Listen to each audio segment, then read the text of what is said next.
안녕하세요. 오늘도 길고 길었던 하루 다들 고생하셨습니다. 저 역시도 오늘 하루 직장인으로서 삶을 살아가느라 아주 고군분투했었거든요. 사람 사는 게 다들 똑같다고 하지만 유독 내 인생이 더 힘들게 느껴지는 날이 있고는 하죠. 세상살이 왜 이렇게 험난한가 하고 말이에요. 저희 남편도 그랬어요. 묵묵하게 밖의 일은 밖에서만 딱 털고 들어오는 우리 남편이 어느 날부터인가 무너지기 시작했거든요. 사랑하는 사람이 무너지는 과정을 내 눈으로 지켜보는 건 정말 괴로운 일이더라고요. 그리고 저는 남편을 무너뜨리고 있던 그 원인을 찾아서 아주 묵사발로 만들어버리는 걸 택했죠. 다른 건 몰라도 내가 사랑하는 사람들을 힘들게 한다면 가만히 있을 수 없잖아요. 저는 오늘 제 남편을 괴롭히던 그 망할 것을 처단한 이야기를 할게요. 제 이야기가 궁금하시다면 지금부터 집중 또 집중해 주시길 바랄게요. 저희 부부는 주변 사람들이 부러워하는 사이좋은 인고 부부였어요.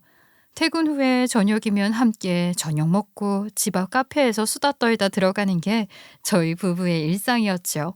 평일이면 직장 생활을 하느라 서로 얼굴도 볼 시간 없기에 집에서라도 대화를 많이 하자 싶어 저희는 집에 TV도 안 두고 살았어요. 그 정도로 서로 대화를 하는 시간을 중요하게 생각했었죠. 하지만 어느 순간부터 남편은 변하기 시작했어요. 당신 진짜 이상하다. 핸드폰에 꿀이라도 발라놓은 거야? 무슨 핸드폰을 그렇게 하루 온종일 들고 있어. 여보, 내 이야기 듣고 있는 거야? 자기야. 듣고 있어.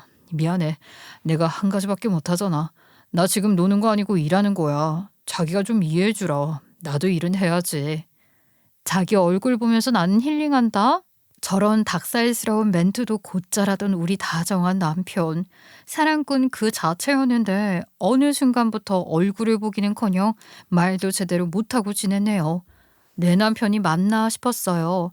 뭐랄까요? 비밀이 좀 많아진 것 같다고나 할까요? 남편은 핸드폰을 손에서 놓지를 못하며 지냈어요. 업무 때문이라고는 하지만 그것도 정도껏 해야죠. 그래서 초반에는 저도 그런 남편의 태도를 보면서 의심을 할 수밖에 없었어요. 솔직히 그렇잖아요. 안 그러던 사람이 어느 순간부터 그렇게 핸드폰을 손에서 놓지를 못하는데 말입니다. 저도 점점 그런 남편을 보면서 감정의 골이 깊어지기 시작했어요. 더군다나 당시의 상황이 더 좋지 않았던 게 제가 정말 예민한 시기였거든요. 막달이라고 해서 마냥 안심하고 있으면 안 되는 거야. 엄마가 하는 말 절대 흘려듣지 말고, 응? 아유, 그나저나 너 손발 이렇게 띵띵 부어서 어떻게 한다니. 허리 많이 아프지? 어떻게 엄마한테 그런 것까지 받아서는. 아유, 엄마가 미안해. 아유, 엄마가 왜 미안해. 내가 그냥 허리가 원래 약했던 거잖아. 그리고 내가 엄마 딸이니까 나도 임신해서 허리 아픈 거지 뭐. 그게 엄마 탓인가? 아무튼 엄마 말 알았으니까 너무 걱정 마셔. 그 일도 나 챙긴다고 정신없어. 잘 지내다가 들어와요. 당시에 저는 임신 막달에 놓인 상황이었어요. 저는 유독 엄마를 많이 닮았거든요. 생리통이 심한 것도, 너무 많이 웃으면 머리가 찡하고 아픈 것도, 임신을 하고서 신라면만 먹었던 것도 다 엄마랑 닮았었어요. 그 중에서도 저는 임신하고서 허리가 너무 아파져서 정말 고생 많이 했거든요. 허리 아픈 것도 엄마를 닮았었는데 거기다가 임신까지 하고 나니 정말 너무 아파서 정말 움직이거나 서 있기가 힘들더라고요. 그래서 회사도 쉬고 있는 상황이었어요. 솔직히 많이 예민했죠. 동료들 중에는 정말 출산하기 직전까지 일하다가 아이 낳는 친구들도 있었거든요. 고용불안 때문에요. 그건 연차가 얼마가 쌓이건 회사에서 인정을 받고 그런 걸 떠나서 아이를 가진 여자들에게는 어쩔 수 없이 다가오는 불안감 그 자체였습니다. 그렇게 예민한 상황에서 남편은 점점 더 제 심기에 걸렸죠. 그러다 제가 터졌고요. 자기 정말 왜 이래? 뭘 솔직히 말을 하라는 거야? 나 지금 있는 그대로 솔직하게 다 이야기하는 거라니까? 아, 사람 정말 미치겠네. 나야말로 미치겠거든? 됐으니까 솔직히 말을 해보라고. 남자들 와이프 임신했을 때랑 애기 낳았을 때 바람 많이 핀다고 그랬어. 당신도 그런 거 아니야? 차라리 솔직히 말을 하라고. 당신 요즘 정말 이상한 거 알아? 무슨 핸드폰에 꿀을 발라놓는 것도 아니고 허구한 날 핸드폰만 보고 주말에도 어딜 그렇게 가는 건데 당신이 생각해도 당신 정말 이상하지 않아? 나한테 솔직히 말을 하라고. 다른 집 산모들은 남편이랑 같이 아이방 꾸미고 조리원 짐 싸느라 정신없다던데 저는 출산 막달에 저런 것들을 혼자서 다 했어요. 왜냐고요? 남편이 3주 연속으로 주말에도 나가야 한다고 집 밖으로 나갔었거든요. 그러니 제가 열이 받지 않겠냐고요. 그런 게 쌓여 있다가 정말 사소한 걸로 터진 거죠. 배가 남산만하게 나와서 양말 신는 게 너무 어렵더라고요. 그래서 남편한테 양말 좀 신겨달라고 했었습니다. 그랬는데 남편이 양말을 한 짝 신겨주고 핸드폰 한참 하고 또 양말 살짝 신기고 그걸 반복하는데 이게 지금 뭔가 싶더라고요. 나 혼자서만 아이를 바란 건가? 나 혼자만 이 임신이 중요한 건가? 내가 애 낳는 기계로 보이나 정말 별별 생각이 다 들어 엉엉 울었어요. 자기야, 내가 그럴 놈이야? 내가 바람을 왜 피워? 나 정말 억울해. 아이, 그만 울어, 응? 그럼 솔직히 말을 하라고. 대체 왜 그러는 건데? 당신 옛날이랑 너무 다르다고. 해도 너무하잖아. 당신이 생각해도 당신 너무 변한 거 몰라? 알 거 아니야. 그러니까 그렇게 억울하면 나한테 말을 하라고. 뭐가 그렇게 억울한 건지 내가 오해한 게 뭔지 얘기를 하라고. 제가 저렇게 엉엉 울면서 이야기를 하니 남편은 죽어도 자기가 바람 같은 거 피울 사람 아니라고 억울해 하더라고요. 창과 방패의 싸움처럼 그렇게 한참을 싸웠어요. 막달 다 되어가는 상황에서 엄마인 제가 그렇게 우니 뱃속에 있던 쌍둥이들도 힘들었나 봐요. 갑자기 배가 확 당기고 아파서 급하게 병원까지 가게 되었죠. 그나마 다행인 건 큰 이상이 없어서 링거 맞고 안정을 취하다 퇴원을 했어요. 집으로 돌아오는 차 안에서는 침묵만 맴돌았었죠 뭐. 남편은 한참 눈치를 보다가 차를 갓길에 세우더라고요. 그리고 남편은 저한테 자기 핸드폰을 직접 보여줬어요. 제가 남편이 외도하는 거라고 의심했던 건 순전히 제가 혼자서 의심한 게 맞기는 했더라고요. 그런데 다른 의미로 남편의 핸드폰 속 메시지 내용은 저를 슬프게 했어요. 네, 숙소 다 예약했습니다. 여자친구분이랑 뷰 보시기 좋게 오션뷰로 했습니다. 여자친구분이 말씀하신 성수 쪽 핫플레이스로 예약했습니다. 식사 맛있게 하세요. 죄다 남편이 부장이라는 사람과 주고받은 내용이었어요. 업무 지시 외에도 저런 식으로 사적인 업무 역시 남편이 도맡아 하고 있었더라고요. 내용만 봐도 남편이 얼마나 절절매면서 회사 생활을 해왔는지 알 수 있었어요. 다 업무 지시 내용이야. 내가 이번에 이직했잖아. 우리 애들도 이제 태어나는데 내가 잘해서 적응을 해야 할 거 아니야. 부장이 나를 많이 믿나 봐. 이게 당신 믿어서 하는 말이야? 그냥 당신한테 온갖 일 다 시키는 거잖아. 당신 왜 나한테 말 안 했어? 이게 무슨 업무 짓이야?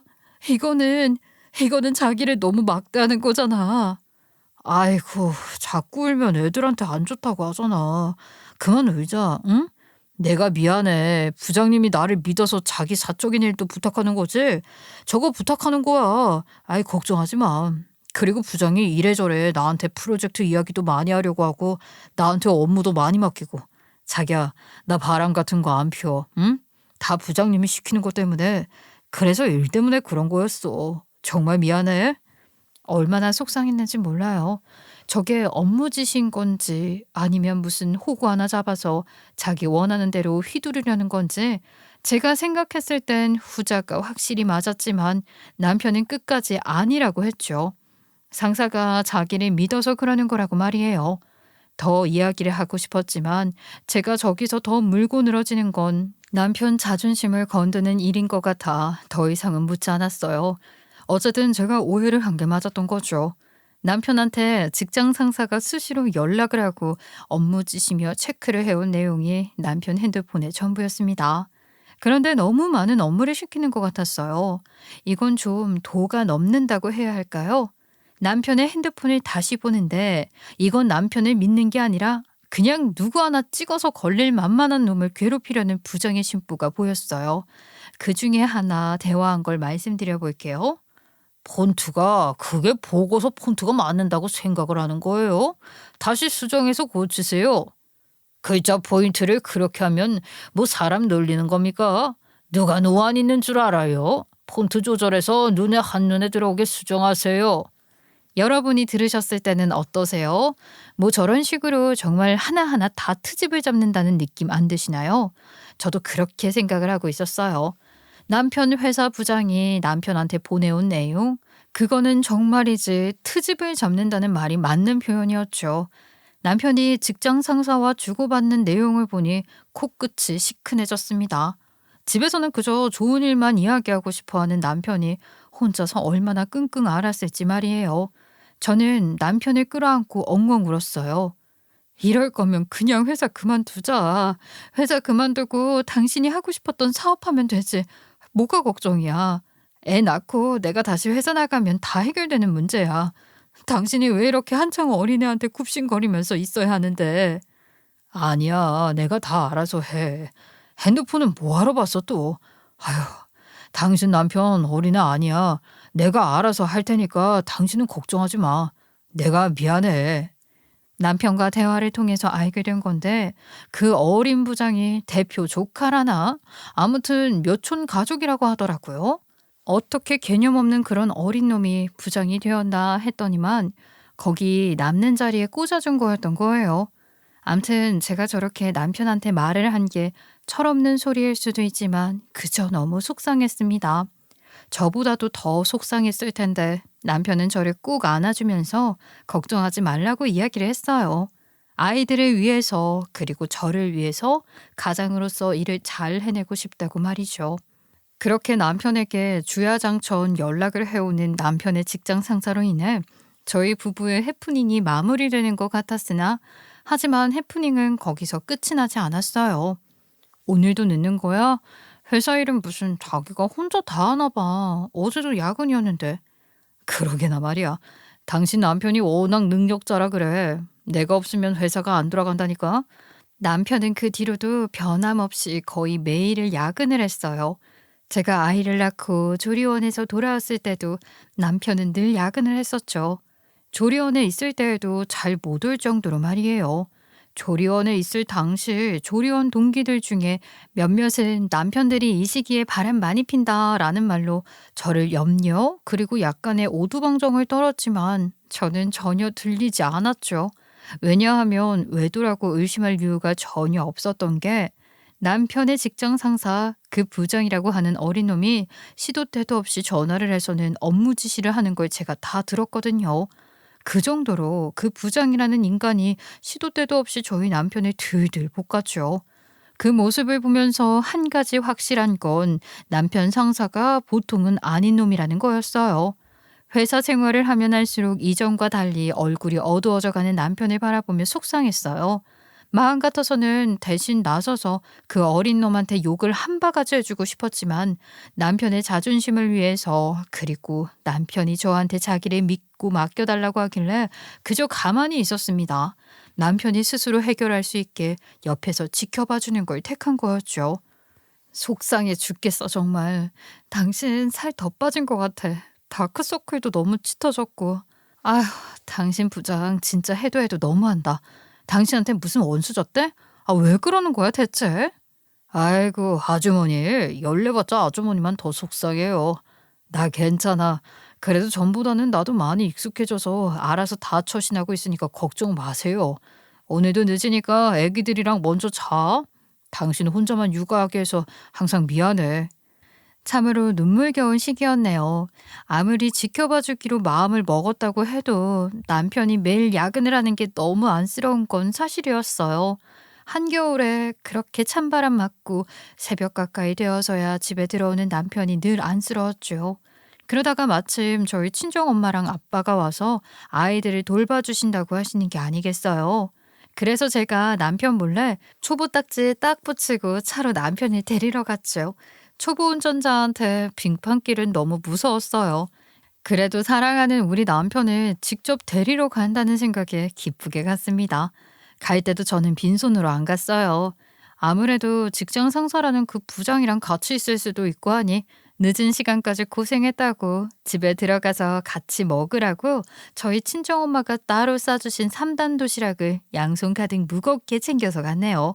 우리 남편 잘 부탁한다는 마음도 있었기에 고이고이 챙겨서 갔습니다. 그렇게 회사에 딱 도착을 했는데 야, 너 지금 뭐 하는 거야? 여보.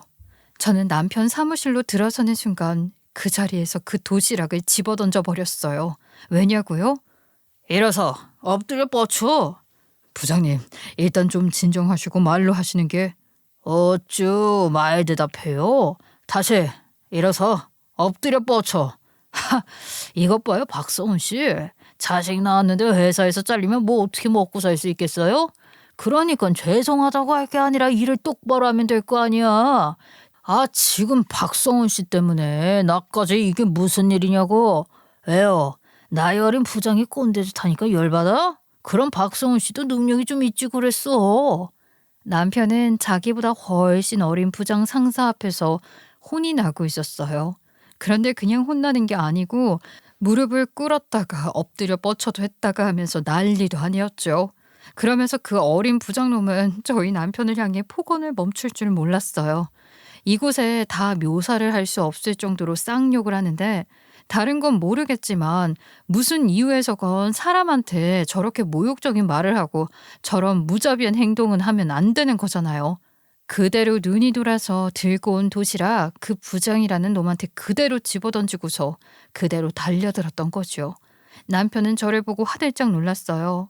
그 굴욕감이 얼마나 컸겠어요. 그래서 더더욱 화가 났습니다.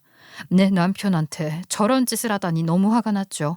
저는 땅에 떨어진 도시락통을 다시 집어들어 부장놈 머리통을 쳐버렸어요. 뭐야? 씨, 아줌마 뭐냐고? 아우 씨 김치 냄새. 지금 아줌마가 내 머리통 깰 뻔했어. 알아? 이 아줌마가 돌았나? 아이고 아쉬워라. 깨진 게 아니었어? 이리 와. 그럼 제대로 깨부숴버리게. 너 내 남편한테 뭐 한 거야? 아이고 고작 부장 주제 까불고 있네? 내가 누군지 몰라? 다시 한번 해봐. 아까처럼 똑같이 해보라고. 저는 솟아오르는 분노를 참지 못해서 정말 미친 듯이 화를 냈어요. 제 인생에서 저렇게 누군가에게 화를 낸 적이 있었나 싶을 정도로 저 정말 미친 듯이 화를 냈어요. 아마 남편도 연애하고 결혼 생활한 거 통틀어서 제가 저렇게 화내는 거 처음 봤을 거예요. 제가 더 화가 났던 건 남편이 고개도 제대로 들지 못하고 있었다는 게 너무 화가 났었어요. 당신이 왜 고개를 숙이고 있어? 당신이 뭐 죄 지었어? 고개 들어. 여보, 당신이 왜 고개를 숙이고 있어? 고개 숙이고 사과해야 할 놈은 따로 있는데 당신이 왜 고개를 숙이고 있냐고. 아, 이 아줌마가 진짜? 아줌마 미쳤어? 당장 경찰에 신고할 테니까 당신 꼼짝 말고 있어. 아이 미친 여자 아니야. 하, 아줌마? 그래, 내가 누군지 아주 궁금해 죽겠지. 야, 네 눈깔 똑바로 뜨고 봐. 저는 상황 파악 못하고 지 머리통 아프다고 징징거리는 부장놈한테 제 사원증을 던져버렸어요. 제가 항상 사원증을 가방에 넣고 다니거든요. 소속감을 중요시 생각해서요. 암튼 그런 제 사원증을 일부러 그 부장놈 얼굴에 내던졌어요. 그리고 제가 사원증을 얼굴에 내던지고 난 뒤 그 부장놈의 입장은 순식간에 뒤집어 바뀌기 시작했습니다. 순식간에 말이에요. 그 부장놈이 벙쪄 있는 동안 저는 남편한테도 화를 냈어요. 안쓰럽고 불쌍하던 마음이 답답하면서 화로 바뀌었거든요. 저렇게 새파랗게 어린 놈한테 당하고 있었다는 게 남편한테 너무 화가 났어요. 당신 이러려고 알아서 하겠다고 한 거야? 당신이 이렇게까지 해서 일해오면 내가 좋다고 할 줄 알았어. 당신이 회사에서 이러고 있는데 내가 어떻게 마음이 편해. 당신 왜 이러고 있었어? 왜 저런 어린 놈한테 이런 소리를 듣고 있냐고. 당신이 무슨 잘못이 있다고. 내가 그렇게 남편을 붙잡고 속상해하는 그 순간 털썩하는 소리와 함께 저희 남편을 쥐잡듯이 잡으려 들었던 그 어린 부장놈이 제 바지자락을 붙잡고 매달렸죠. 제 사원증을 한 손에 들고서 말이에요. 그러면서 자기가 정말 몰랐다고 저한테 한 번만 살려달라고 하더라고요. 정말로 말 그대로 살려달라고 했어요. 김예리 자산운용사? 저희 엄마 돈을 불려주신 분 김예리 운용사님 맞으신 거죠? 아이, 그럼 김예리 씨 남편분이 박성훈 씨라는 말이신가요? 아이고, 제가 몰라 뵙고 정말 큰 실수를 했습니다. 정말 죄송합니다. 저는 순전히 회사의 발전을 위해서 이렇게 한 거예요. 정말입니다. 그런데 여기서 더 타이밍이 기가 막혔던 게 뭐였는 줄 아세요? 회사 야근을 하고 있던 건 남편이랑 그 어린 부장놈만 있었던 게 아니었더라고요. 어린 부장놈이 저한테 매달려서 질질 짜내면서 살려달라고 하던 그 순간 신입사원이 양손 가득 세탁물을 들고 허겁지겁 뛰어들어왔어요. 코가 시뻘개져서 말입니다. 부장님, 늦어서 죄송합니다. 무인 세탁방이 좀 멀리 있어서요. 정말 죄송해요. 제가 갈아입으실 옷 안타깝게 말씀하신 대로 핫팩 붙여서 갖고 왔습니다. 그게 제가 잠시 나가에 있을까요? 당연한 거 아니에요. 나가요. 뭐 구경 났다고. 나가기는 왜 나가? 괜찮아요. 들어와서 계세요. 코도 빨갛구만. 부모님이 아시면 얼마나 속상해 하시겠어요. 나가지 마세요. 그 망할 부장이라는 어린 자식이 아주 별의별 갑질을 다 하고 있었구나라는 걸 바로 알 수 있는 상황이었습니다. 부장은 신입의 등장에 더더욱 제 눈치를 보고 있었죠. 자, 여기서 자산관리 운용사가 이 어린 부장이랑 무슨 상관이라고 저 난리를 치는 건데 하고 궁금증을 갖고 계신 분들이 계시겠죠? 이게 다 어떻게 된 건지 이제부터 세세하게 말씀을 드릴게요. 저의 직업은 고객의 재무 상황과 투자 목표를 분석하여 포트폴리오를 구성하고 관리하는 금융자산 운용사예요. 그런데 사람 인생 참 희한한 게 알고 보니 제가 남편 부장놈의 엄마의 자산 관리도 하고 있었던 거죠. 사람 인연이라는 게 참 이렇게 또 만나게 되는 것 같아요. 신기하죠? 저도 신기했어요. 남편이 저한테 자기 바람 피우는 거 아니라고 하면서 핸드폰 보여줬을 때 그때 부장놈 얼굴이 낯이 익어서 제 고객 중 한 명 톡 프로필 사진을 봤었거든요. 보아하니 그 부장놈 엄마가 자기 아들이랑 찍은 사진을 톡 프로필 사진으로 했는데 거기에서 제가 그 어린 부장놈 얼굴을 딱 보게 된 거죠. 그런 인연으로 제가 부장놈에 대해서도 아주 잘 알고 있었네요.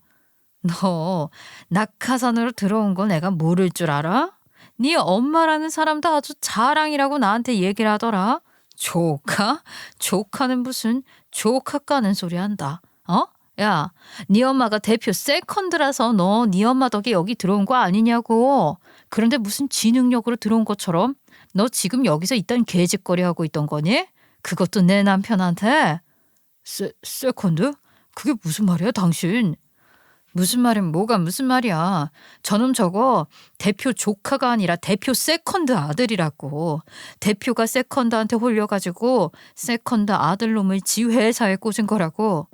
제가 말한 게 정확히 팩트입니다. 남편뿐만 아니라 회사 사람들은 그 어린 부장이 대표의 조카라고 알고 있었는데 사실은 그게 아니거든요. 부장놈의 엄마가 제 고객이잖아요. 그 여자가 좀 푼수였거든요. 제가 묻지도 않았는데 자기 애인이 자기 아들 회사에 부장으로 꽂아줬다고 했었어요. 그게 저놈일 거라고는 그때는 몰랐었고요. 남편 대표가 부장 엄마랑 애인 사이거든요. 그래서 남편 대표가 애인의 아들을 꽂아준 거였고요. 너희 엄마가 친히 나한테 네가 들어간 회사 이름까지 어제는 알려주더라. 내가 설마 했어. 그런데 네가 우리 남편 상사로 들어앉은 거야. 뭐 이런 개 같은 경우가 다 있어. 솔직히 쪽팔리지 않니? 남들은 죽어라 공부하고 면접 봐서 들어오는 회사. 네 엄마가 서방질에서 들어왔으면 쪽팔리고 미안한 줄 알고 잘해야지. 아니야? 뭐 제 말이 틀린가요? 자기가 정정당당하게 들어온 게 아니면 더 악착같이 열심히 하고 그렇게 해야 하는 게 맞는 거죠. 저도 설마 했어요. 부장으로 들어갔다고 해도 부서가 다를 수 있는 거니까 설마 했죠. 저는 제 개인적인 이야기를 절대로 고객들한테 안 해서 부장 엄마는 저희 남편이 자기 아들이랑 같은 회사를 다니는지 당연히 몰랐어요. 그리고 남편한테도 일부러 이런 딥한 이야기는 하지 않았었죠. 남편이 괜히 신경을 쓸까 봐서 말이에요. 남편도 마찬가지로 어디 밖에 나가서 제 직업 이야기는 안 해요. 왜냐하면 저 소개해달라고 해서 소개해줬다가 제가 돈을 못 불려주거나 자산 관리를 못하면 지인들하고 관계가 틀어질 게 뻔하니 말이에요. 그래서 저희 남편도 밖에서 제 직업 이야기할 땐 그냥 회사원이라고 한다 이 말이죠. 그러니 그들이 알 턱이 없었던 겁니다. 그렇게 이런 인연이 맺어지게 되었고 제가 부장 엄마 자산 관리를 엄청 잘해주면서 돈을 벌게 해줬어요. 아유, 내가 우리 예리 씨 덕에 통장이 빵빵해져서 요새 실실 웃고 다닌다니까. 사람들이 나 보면 어디 나사 풀린 여자인 줄 알 거야. 어쩜 그렇게 예리 씨는 돈을 척척척 잘도 굴리는 거야. 우리 오라버니까 돈 좀 있는 거 알지? 인맥도 얼마나 좋은지 몰라. 이 사람한테 이야기 많이 들었어요. 아주 능력자시라고. 저도 잘 좀 부탁드릴게요. 뭐 힘들거나 그런 거 있음 언제든지 연락 주세요. 저 부자 만들어 주시는데 저도 도움을 드려야지요. 제가 자기 재산을 부풀려 주니 부장 엄마는 저한테 완전히 마음을 뺏겼었어요. 이렇게 표현하기 뭐하지만 저한테 완전한 충성 고객이었죠. 그러면서 자연스럽게 자기 애인인 남편 회사 대표도 소개를 해주더라고요. 저도 그 당시에는 일이니까 남편 회사 대표의 자산도 꽤 굴려줬어요. 그러고 나서 제가 우리 쌍둥이들을 가지면서 회사를 잠깐 쉬게 된 것이었죠. 제가 쉬는 동안에도 부장 엄마랑 남편 대표가 저한테 얼마나 싸바싸바를 했는지 몰라요. 아이고, 우리 돈덩어리 예리 씨. 몸 많이 무겁죠? 애 가지면 엄마가 제일 고생이야. 예리 씨 몸 힘들까 봐 나랑 우리 오라버니가 이것저것 좀 챙겨서 보냈어요. 순산해서 빨리 만나자고요. 그나저나 이번에 우리 그거 그대로 들고 있어도 되는 거지? 손실 안 나겠지? 저렇게 자기네들 필요한 정보 얻으려고 선물도 엄청 보내고 백화점 상품권이랑 뭐 애기 선물까지 엄청 보내긴 했었네요. 그렇게 눈에 보이지 않는 갑을 관계가 되었다고나 할까요? 부장 엄마나 대표 그 둘은 이제 저 아니면 안 된다고 거의 제 바짓가랑이라도 잡고 쫓아오는 느낌이었어요. 그런데 감히 그 어린 놈의 부장 애송이가 제 남편의 와이프가 누군지도 모르고 갑질을 한다뇨. 남편이 부장 때문에 힘들다는 말은 간혹 했어도 이렇게까지 괴롭히고 힘들게 할 줄은 전혀 몰랐습니다. 그런데 그 장면을 제가 딱 보게 된 거죠. 부장놈아, 이제 네 앞길에 지옥길만 열렸다라는 마음으로 저는 이 모든 사실을 저희 남편과 부장 그리고 신입이 있는 자리에서 다 밝혀버렸어요. 아주 너 개망신 당해봐라 하고서 말이에요.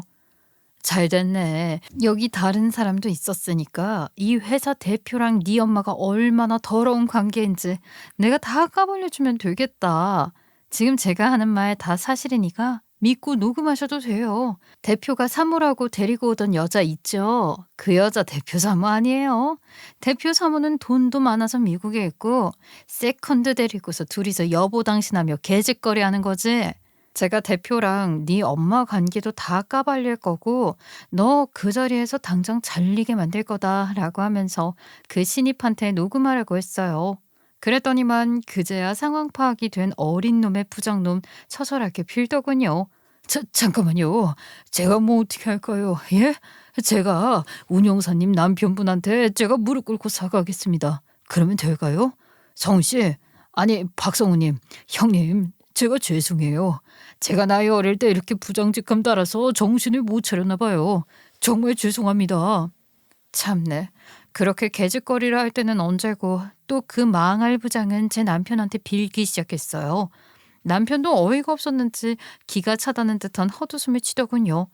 저는 저희 남편한테 빌면서 쇼를 하는 그 어린 부장한테 개소리하지 말라고 했습니다. 당장 내일 아침에 전 직원들 다 모아서 네가 무슨 짓을 한 건지 정확히 다 알려줄 거라고 말이에요. 제가 하는 말에 힘을 받았던 건지 아니면 그동안 그 낙하산 부장한테 쌓인 게 많았던 것인지는 몰라도 부장 빨랫감을 들고 달려왔던 신입 역시 자기도 할 말 많았다면서 내일 꼭 그 자리를 마련해달라고 제게 이야기를 했어요. 그렇게 부장놈은 자기가 한 짓에 대한 대가를 치르게 돼버리고 만 것이죠. 그리고 그 다음날 곧장 사자대면이 성사되었어요. 예리 씨, 아이고, 우리 집 철딱서니가 미친 짓을 했더니만 내가 미안해. 내가 대신 사과할게. 아유, 나한테 미리 말을 해주지 그랬어. 예리 씨 남편이 우리 오라버니 회사 다니는 줄 알았으면 내가 진작에 승진시켜달라고 바람 넣었을 텐데. 솔직히 말해서 우리 아들이 사고 친 거지 내가 사고 친 거는 아니잖아. 어? 우리 관리 안 해준다고 그렇게 딱 통보해버리면 어떡해. 우리 만나서 얘기 좀 하자. 응? 다음 날 아침이 되자마자 제 핸드폰에는 불이 났었어요. 제가 열불이 나서 새벽에 부장 엄마랑 그 대표한테 당신네들 자산관리 이제 나는 못한다고 다른 팀원한테 넘기겠다고 메시지를 남겼었거든요. 그러니 저한테 충성을 하다 못해 저를 거의 종교처럼 생각하는 부장엄마와 회사 대표가 난리가 난 거예요. 제 핸드폰뿐만 아니라 남편 핸드폰도 전화가 계속해서 울려댔어요. 남편 역시 그날 회사에 병가를 내버렸거든요. 여러분 같아도 그러시지 않겠어요?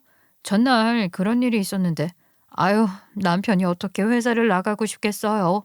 나중 가서는 대표는 저희 남편한테만 전화를 하고 부장 엄마는 저한테만 전화를 하더군요. 자기네들끼리 뭐 역할 분담을 했나 봐요. 결국 점심쯤 저희 부부는 부장 엄마와 대표의 전화질에 지쳐서 그냥 사자대면을 하자고 했습니다. 빨리빨리 정리해버리려고 말이에요.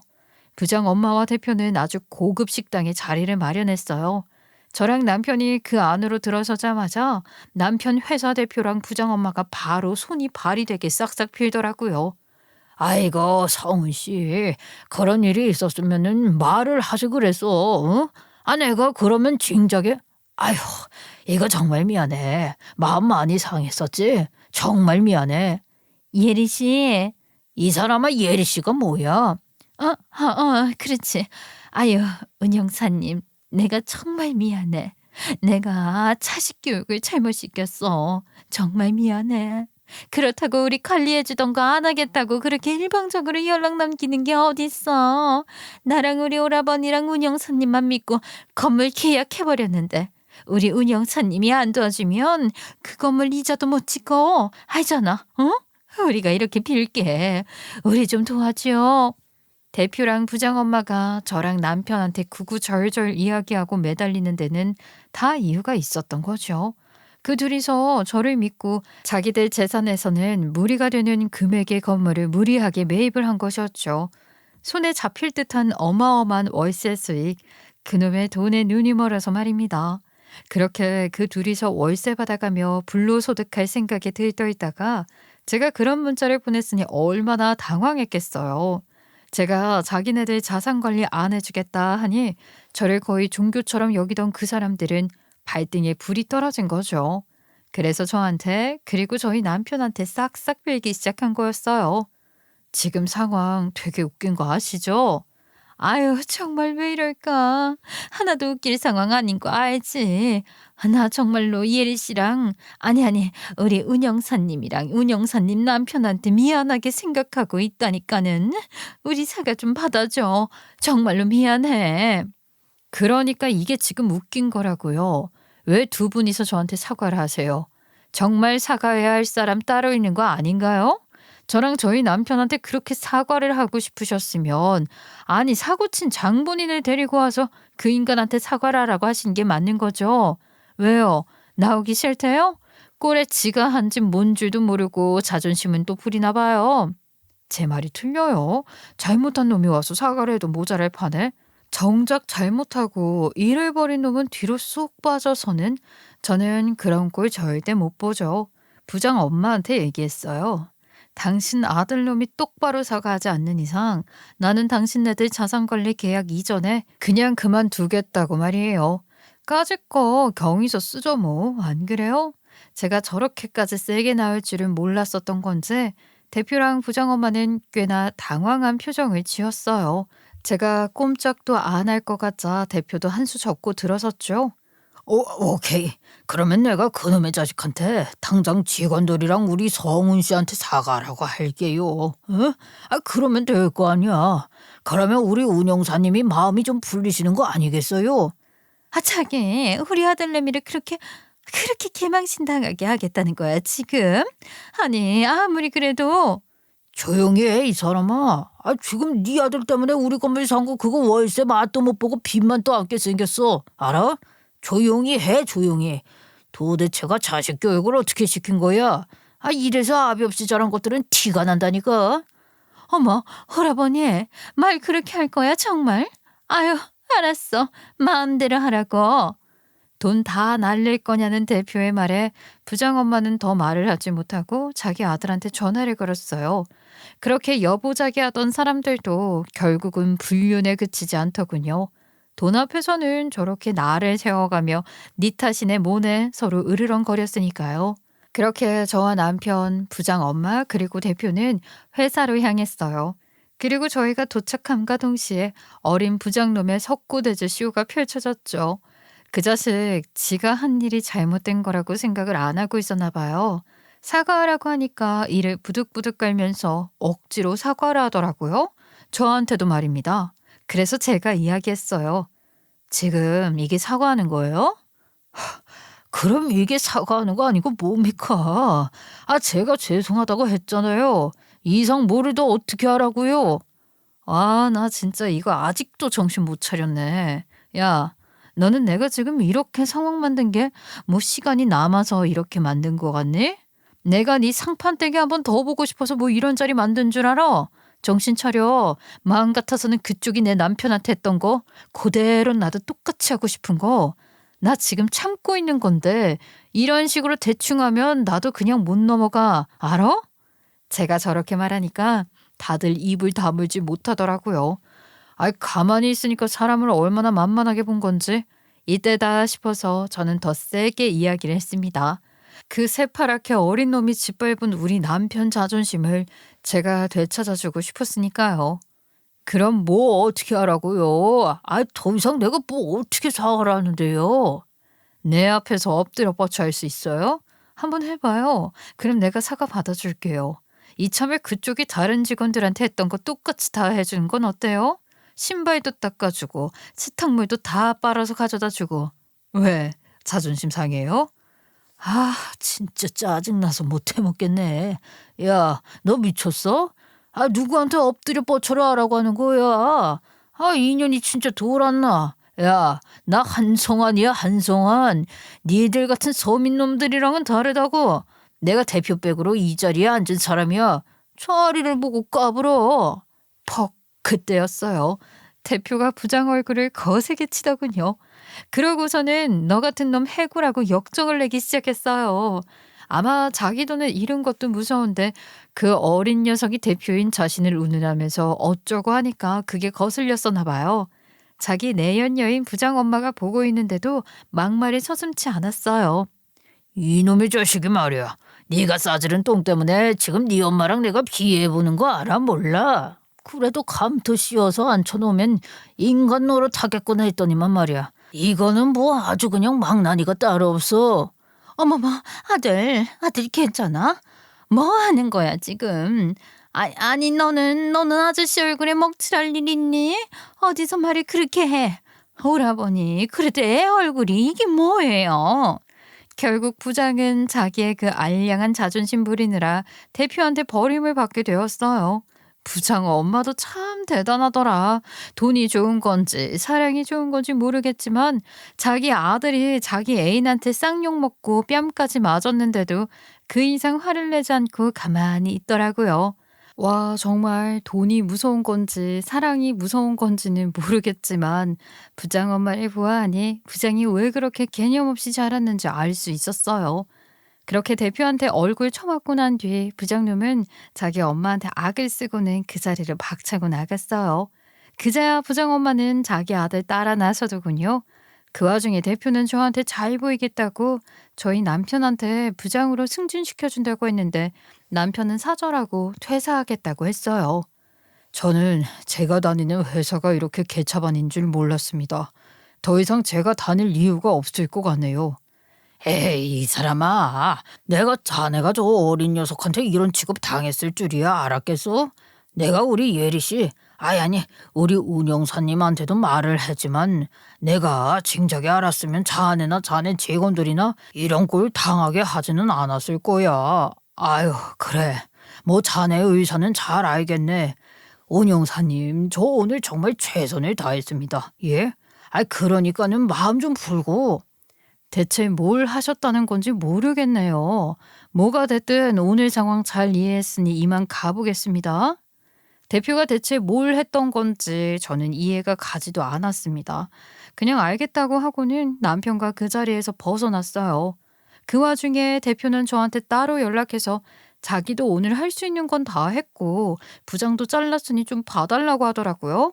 저는 전화기 붙잡고 더 실랑이 하기도 싫고 이런 사적인 일로 제 업무 커리어에 흠집 내기 싫어서 알겠다고 했어요.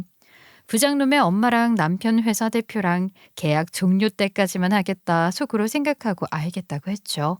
그 두 사람은 제가 자기네들 옆에서 평생 있을 거라고 착각을 한 채로 말입니다. 저는 제 나름의 복수도 계획을 해두었어요. 우리 남편 일에 대한 복수가 아직 끝나지 않았거든요. 그럼 세무사님이 갖고 계신 서류에서 정확히 어떠어떠한 부분을 어떻게 루트를 통해서 뺀 건지 그거를 정확히 해주셔야 할 것 같아요. 그럼 제가 그 항목이랑 금액 맞는 부분 찾아서 증거자료 만들 수 있을 것 같거든요. 당연하죠.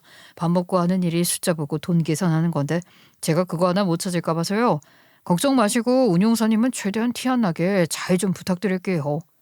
무슨 복수의 계획이었냐고요?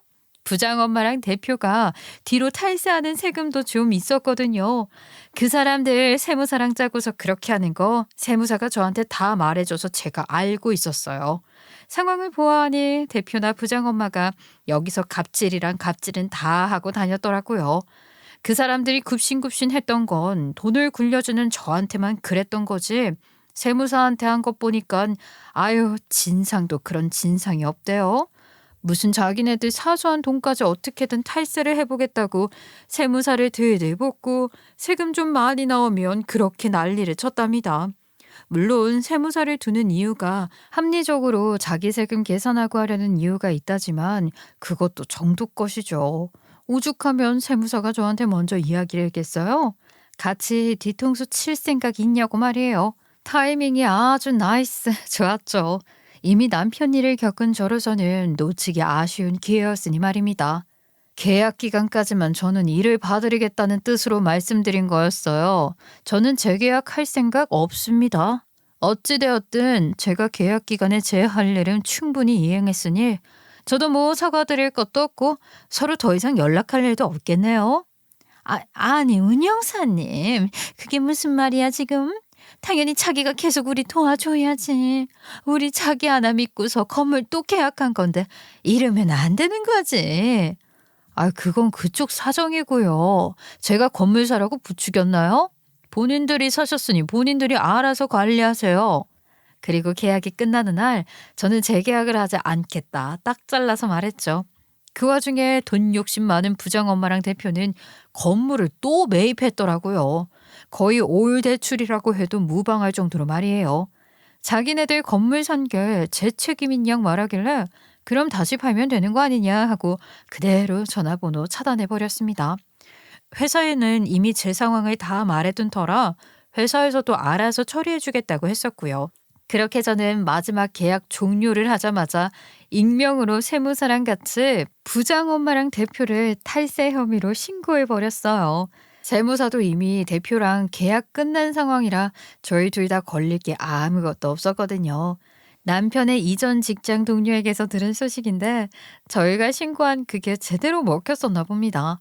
갑자기 회사에 뭐 조사한다고 우르르 사람들이 오더니만 대표는 억 단위 벌금 냈답니다. 아마 저한테 제발 자기네 좀 도와달라고 메일 보냈던 게 저 때였나 봐요. 제가 연락도 안 받고 회사에서도 아예 저랑 연결 안 시켜주니까 메일을 보내왔었거든요. 대표가 말이죠. 우리 지금 건물 두 채 다 압류당하게 생겼고 할 상황이 난리가 아닙니다. 좀 도와줘요. 그러게 누가 욕심부리랬나요? 결국은 자기들 욕심에 발등 찍고 억 단위 벌금 내고 사람도 잃은 거죠. 대표와 부장 엄마의 결말은 이미 그들의 행동에서 짐작할 수 있는 결말 아니었나 싶습니다. 이래서 사람이 늘 정직하게 살아야 한다고 하나 봐요. 그렇죠? 그렇게 대표와 부장엄마한테 크게 한 방 먹이고 저희 부부는 잘 살아가고 있어요. 남편은 회사를 찾아 이직을 하지 않고 자기 사업을 시작했습니다. 베트남 커피를 활용해서 일을 하고 있는데 반응이 꽤 좋아요. 그래서 저희 가족은 조만간 아예 베트남으로 이사를 할 것 같아요. 저도 뭐 제가 하고 있는 일 프리랜서로 할 수 있는 거니 거처를 옮기는 데 걸릴 거 하나 없네요. 돌이켜 생각해 보면 이 모든 일이 새로운 시작을 하기 위한 과정이 아니었나 싶어요. 위기를 기회로 바꾼 저희 가족의 이야기는 여기서 끝이고요. 길고도 험한 이야기 함께 들어주셔서 정말 감사했습니다. 여러분은 저와 같이 피해보는 일 없이 인생의 행복만 가득하시길 기도하겠습니다.